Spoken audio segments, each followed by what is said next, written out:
Jones. Can't wait, says Bart Scott. Let's go back to where we were an hour ago. We didn't get to fully dive into this. Bart, you have some questions about this acquisition and how effective it'll be. Why?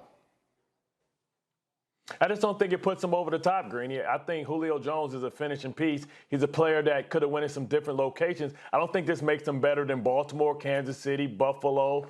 I think, Cleveland is still better than them. I believe it maybe makes them even with maybe Miami. I think that, he's a guy that, yes, he can still produce at a high level, but he went to a team that's one-dimensional, and they have a way that they can win, and that's ground and pound and trying to take shots and protect their defense. But I think this isn't the best location for him, and I don't think that I think this is a lateral move, maybe a step up from Corey Davis, of course, but it doesn't make them elite. I know Riddick has a lot to say about that. Corey Davis would have probably been a less expensive, well, depending on the circumstances, less expensive option to keep him there. And so, Lewis, we did not get a chance to hear your thoughts on that when we had it a little bit earlier this morning. What do you think? Well, look, I like the fact that Bart clarified what he meant by Julio Jones and Corey Davis not being on the same level. No disrespect, Corey Davis. I love you. You had a great season. You got a good contract out of the New York Jets. You ain't Julio, though.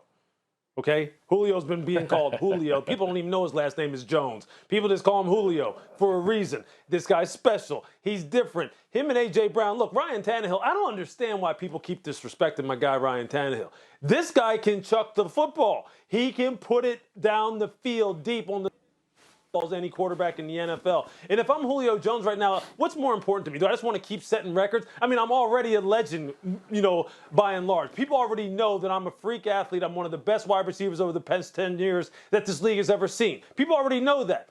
I want to win games. Now, I agree with you, Bart, when you say this. He wasn't the guy to put them over the top. I don't think their offense overall is what's going to put them over the top.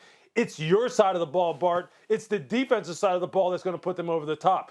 Bud Dupree better come through for the Tennessee Titans, the big free agent signing from the Pittsburgh Steelers. Is he healthy? He better come through. Caleb Farley Is he healthy? Caleb Farley better be healthy. That's the question. You're right. He better be healthy. Caleb Farley, who they drafted at Virginia Tech, better be healthy.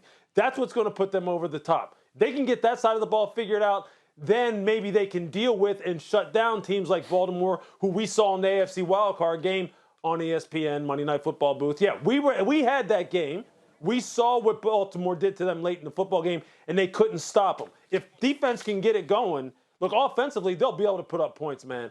I think Julio and A.J. Brown, as a defensive player myself, look, if I'm in the secondary and it's a shootout and they have to start throwing the football and I see number 11 and number 2, and these two guys are coming at me, look, man, come on.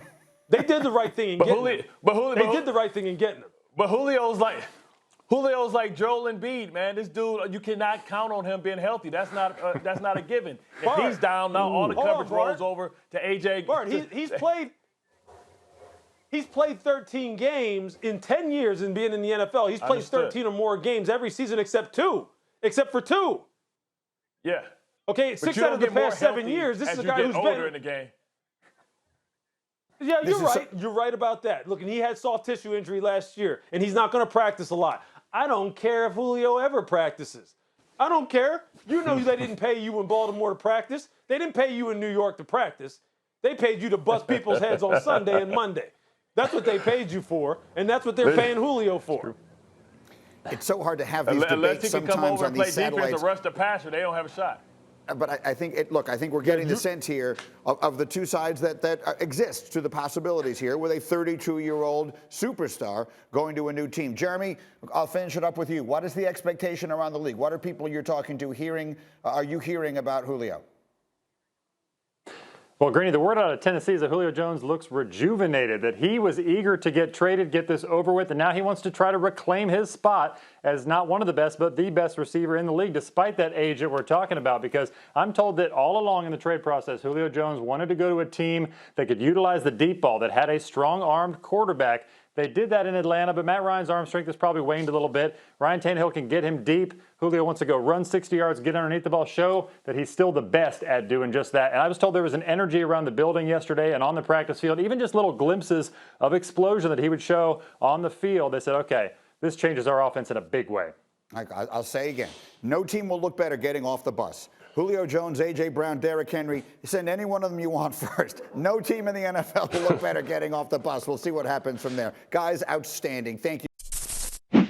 Thank you for watching ESPN on YouTube. For live streaming sports and premium content, subscribe to ESPN+.